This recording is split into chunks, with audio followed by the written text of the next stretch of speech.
What's going on? It's your boy Stu Boy. You know what I'm saying? Welcome to the studio of throwing the towel. You know what I'm saying? Chuck already told y'all how it was gonna be. Everybody kind of get their own episode and everybody kind of do their own setup. Um, once a week away from the studio, and then we all come back to the studio and do our thing. But today I'm already here, and I had some things I had to say. You know what I'm saying? And me, I don't really like to hold too many punches and I don't like to beat around the bush too much. But Cowboys, yes, they played last night. Yes, they won last night. But it's a lot of analysts already talking, a lot of people already putting out the about how pretty the win was, or how unpretty the win or ugly the win was. It's a 14-point win. I don't think it's that ugly. I don't think it's beautiful either. But at the end of the day, we went in there to get a win and go home. And that's exactly what we did. We went in there to go in there, get that win, and come out as injury free as possible. I don't think people really know that. That's why. But anyway, so I've already been hearing things, you know what I'm saying? Right when I started my day, right when I woke up, cut the TV on, boom, there they are talking about Dallas on ESPN, all of the sports shows, right? So what I kind of want to get to, and I'm gonna talk about this first. I kind of want to get to the fact that everybody wants to downplay Dallas's victories and just kind of sweep under the rug. The Chiefs barely beating the Texans, the Eagles barely beating the Texans, and then we got the Indy game where I don't know. I don't even know why that gets considered to be a ugly win for Dallas when we scored 33 points in the fourth quarter, 54-19. We put up 50 points in that game, and somehow Dallas still gets talked about till this day. That game was what, 3-4 weeks ago, and that game still gets brought into question, like this was a bad, Cowboys didn't look like the Cowboys.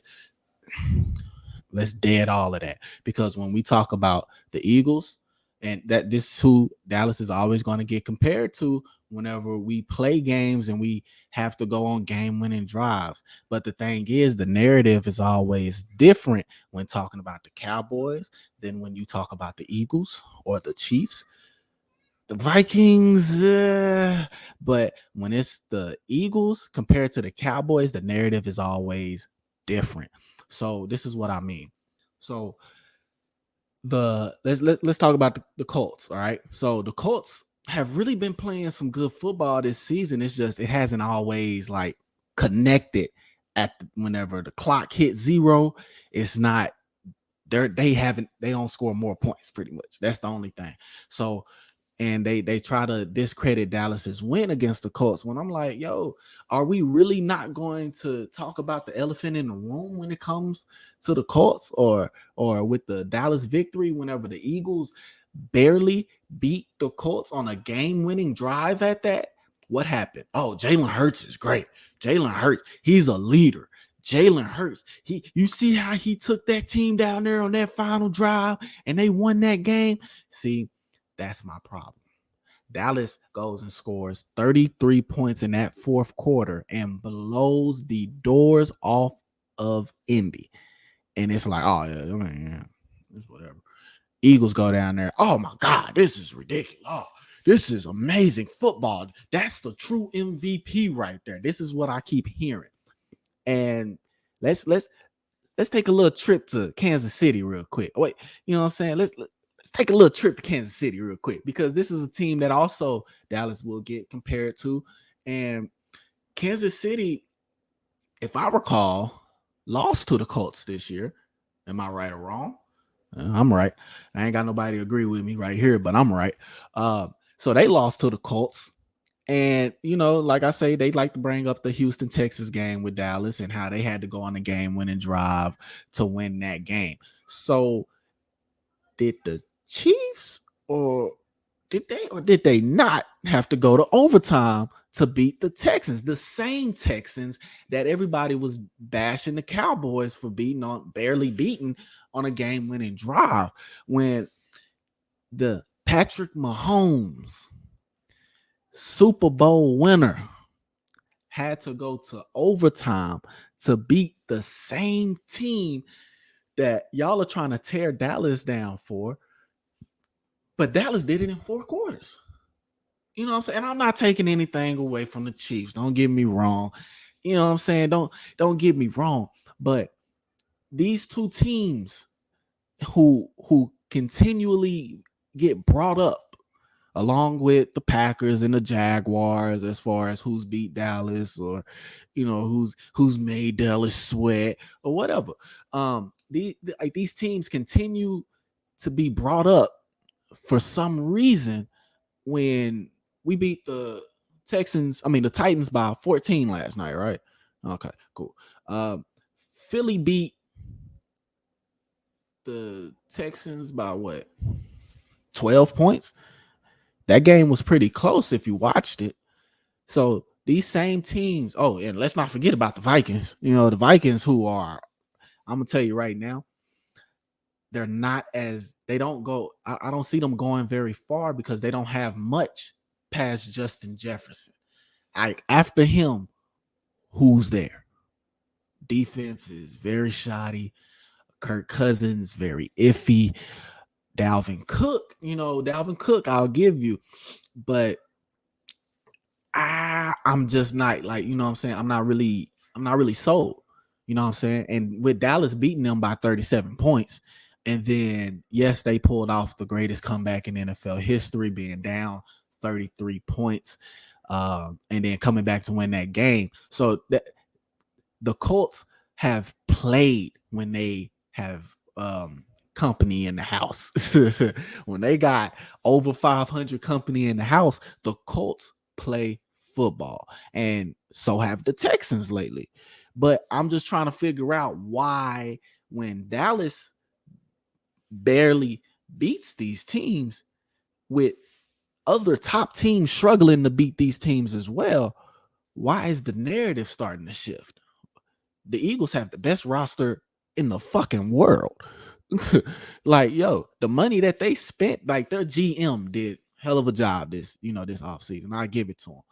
But best roster in the fucking league, and y'all beat the Colts by 1 point on a game-winning drive, and all I'm seeing is Jalen Hurts is MVP. Like, this solidifies his MVP candidacy. Like, he's that guy because he was able to take his team down on the last drive of the game and beat the Jeff Saturday Colts with Nick Sirianni on the sideline talking shit.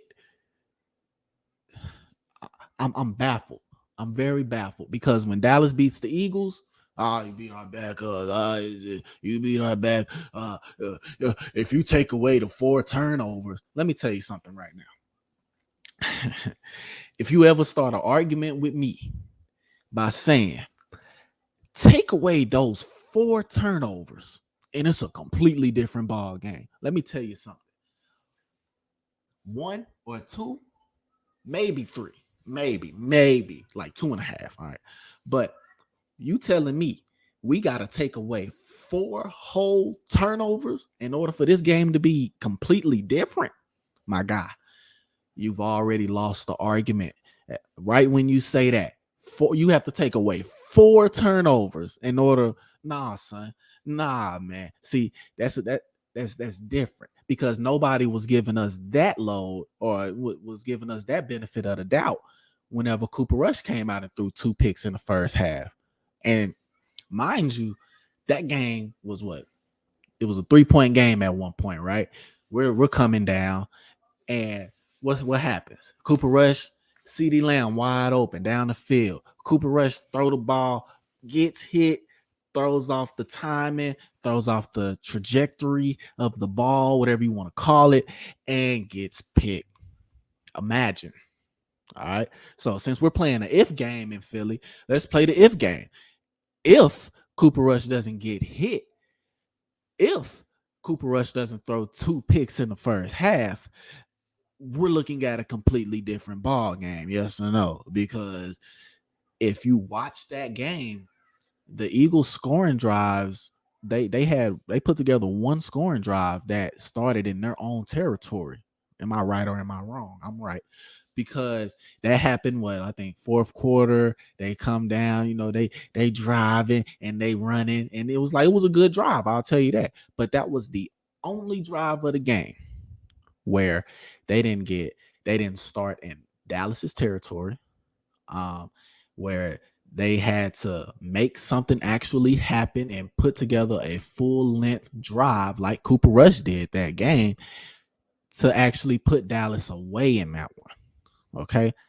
And now, and Jalen Hurts got sacked, what, 4 times? And now I'm hearing, oh, well, you beat Gardner Minshew. Well, where was this energy when y'all only beat Cooper Rush? He threw 3 picks. And then the thing was, those were our only turnovers, those 3 picks. Gardner Minshew threw 2 interceptions, and then your running backs fumbled the ball. So you can't sit here and say, oh, it's all on Gardner Minshew. Gardner Minshew, first of all, you can win a game with just 2 picks. Let's, Dak has shown us plenty that you can win a game with throwing 2 picks. Your running backs were dropping the ball. You know what I'm saying? Like, let's not say, oh, Gardner Minshew lost us the game. Gardner Minshew almost won y'all that game. Plus, he out threw Dak Prescott. He threw for 355 yards. He had 8 more yards than Dak Prescott. And you're telling me he was the problem. You're telling me that Dallas shouldn't be like happy about beating them with having a fully healthy defense, which is number 1 against the pass, number 2 overall. You're telling me that we shouldn't be prideful in that win? Nah, it doesn't work like that.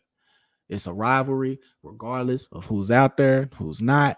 We play this game, and everybody's playing their ass off. You know what I'm saying? So I'm just not liking the narrative when Dallas and they won by 14 points. It's not like it was a game-winning saving. That game was never in jeopardy. Let's be real. The energy of that game did not give me, damn, we might lose. Nah, the energy of that game from start to finish gave me, yeah, bro, let's get these niggas out. Like, let's get their ass out of here. You know what I'm saying? Like, this, I feel like, you know what I'm saying, we did make mistakes. Yeah, it's gonna happen. Like, we're playing against other NFL players. Let's get that understood. We're gonna make mistakes. All right. The pick that Dak threw, it's a bad throw. Okay. He threw 1 pick, but the other pick, you cannot sit here and say, oh man, there go Dak again. Here go Dak. Nah, here go these receivers again. That's like somehow this is being counted as a pick. Like I'm sometimes just like baffled that this is counted as a pick. I'm like, should it not be like a half a pick, like fumble, some type of responsibility needs to be on that receiver. I'm gonna talk to the NFL commissioner. We're gonna get that straightened out. That's cool. But yeah, so like just the whole energy, the whole narrative with Dallas is just very weird right now.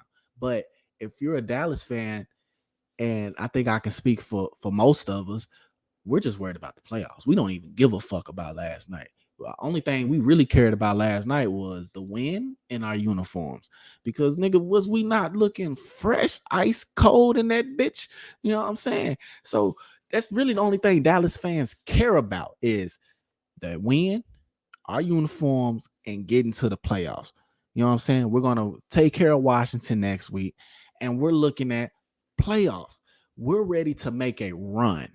And with everybody doubting, saying, oh man, I don't know, Dallas, they starting to trip. Well, let me say this. And this will be the last thing I say on Dallas, and I'll move on. When the Cowboys, these same Cowboys, put up 106 points in their final 2 games, what happened? I mean, it's only the Eagles. It's Washington. I mean, it's what. Look who they playing. I mean, 106 points against Washington and Philly. But when we go out there and we're just like, you know what, let's just get this win. Let's get to the crib. Let's focus on next week, and let's buckle down for the fucking playoffs and make a fucking run. Then it's, I don't know, this team, they're starting to slip. They're lacking. Nigga, we winning. That's what's going on. We winning. We winning. Y'all don't want to give us the same benefit of the doubt as y'all are giving everybody else. We're winning. Like, come on now. We're playing football at a very high level and we're winning. When it comes to teams, when we've played teams above 500 this year, we are 7-1. And you mean to tell me that we not ready to go out there and make some noise in the playoffs? Let the past be the past. But this future, I see Dallas. I see stars in the future. Now that I got that out,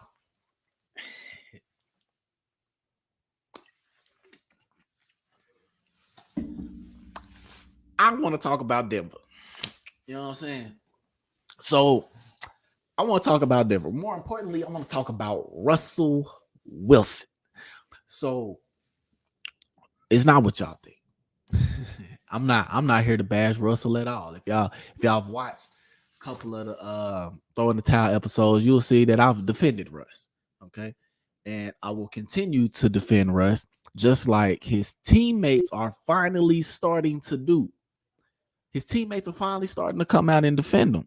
Now, I'm I'm happy that they're doing this. Don't get me wrong. I just kind of want to know what took so long. That's my only thing. Like, what took so long for y'all to finally buy in and believe what he was saying all season? Was it when he got knocked out in Kansas City and y'all saw he was trying to win and y'all weren't putting in any effort really? And y'all see Russ out there trying to put the team on his back. So you're like, hey, this guy's all right. Yeah, he went out there.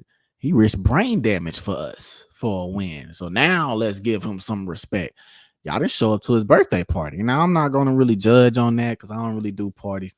But football players, they like to get out. You know what I'm saying? They like to party a little bit. And then when your starting quarterback is throwing a party, you know what I'm saying? Like you kind of want to be there just on the supportive end. So like, I do think that the narrative on Russ is very weird. Um it's very weird because it's unnecessary, like just low blows. You know what I'm saying? You're trying to attack a guy's character, you're trying to attack his family. The fact that, first of all, Russell is not and will not be the last quarterback or NFL player to have any type of ego. I feel like that's been kind of put out there a lot this season about Russ having an ego. Man, when you play the quarterback position, especially at that high of a level, and you've won and you've been to the Super Bowl not once but twice within his first 5 years in the league. He was in the Super Bowl twice. Nigga, that shit just doesn't happen like that. But he did. And then beat a team with a Hall of Famer at quarterback, Peyton Manning, before we even know who Russ really was. I didn't really know about Russell Wilson. I mean, I know a little something, but who really knew Russ when he first went to the Super Bowl and beat the shit out the goddamn Broncos? Who knew? But anyway, I digress. I just feel like it's been very weird, especially after one bad season. I feel like everybody should be given one bad season. Like, damn, you got a new head coach who did not know what he was doing. You can watch film and see that. You got receivers who just like weren't getting open this season. I've seen that on film. And then like it's just so offensive line, everything is just like a complete breakdown in Denver. And I kind of heard a take by somebody, ESPN, whoever, kind of said Denver kind of overestimated or underestimated their needs this offseason because they were thinking, all right, we got we have a roster. All we have to do is bring in Russ and we will win. It doesn't really, they weren't as complete like that as they thought they were. Like, yo, the offensive line is trash. Have y'all not seen this offensive line in recent years? They've been trash. So how could you think, oh, all we gotta do is bring in Russell? You know what I'm saying? And we winning. Mm, it- I mean, it took a while for Jerry Judy to get his first NFL touchdown. Cortland Sutton, he's good, but is he elite? Uh, it's so many questions on that offense. That defense is solid. I'll give them that. That defense is solid. So I feel like they looked at their defense and said, yeah, we got this. Bring Russ in. Yeah, we got this. And they were wrong. It was like bring Russ in, bring Nathaniel Hackett, first year head coach. Now, I'm going to tell you this right now. A first year head coach, and you bringing in somebody he was with Seattle for what, like 8-9 years, something like that. And first team, he's like, you know what I'm saying? This is only the second team he's been with, new city. And now you're giving him not only a new coach, but a new coach to the league. You're going to bring in this guy. You need to have somebody who's either been in the league, been coaching before, or somebody who's been around the organization already. You know what I'm saying? Like you you give him none. You give him somebody who's never been a head coach and hasn't been around the Broncos. Like it's a lose-lose right there. Like, but I'm with Russ on it. You know what I'm saying? I'm hoping that next year they get it together. I'm like I said, I've seen a lot of his teammates who haven't all season been there for him now are there, and I feel like they're buying in. So I feel like it's a good sign. I just kind of wish I would have seen it just a little bit earlier. And I feel like, I don't think they made the best moves this season, letting go Melvin Gordon, just to bring in Latavius Murray. Like, it was just a lot of weird moves getting made. And then we're all like, everybody's pointing fingers at Russ. I understand he signed the contract. I understand that. But are y'all dead ass sitting here saying, oh, Russ need to get the money back? Nigga, please. It's just like, nigga, please. I wish I would. But I really hope things get turned around. And I think they will, because now, there's a bond. And they've seen, the media hasn't really been on the Broncos in some years. So, like, now that they have like a spotlight on them now with Russ being there, it's like, yo, y'all have to play better. Y'all was on what, like 4 of the first 5 primetime games to start the season?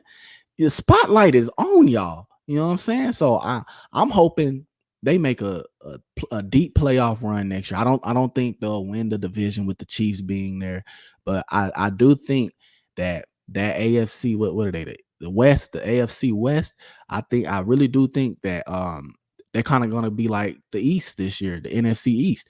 Damn near pretty much all the teams will be in the playoffs except the Raiders. So, the Raiders, y'all saw. But yeah, I feel like they should be able to make a deep run. And I feel like that division right there, that AFC West, it it's gonna be something to fuck with next year, because Russ finally teammates got his back now. Cause I'm like, and this is another thing with the whole Russ. Who went up? I forget his name. The D lineman that decided to come up during a game to go and check Russ. Who had his back that day? I really want to know who had Russ's back.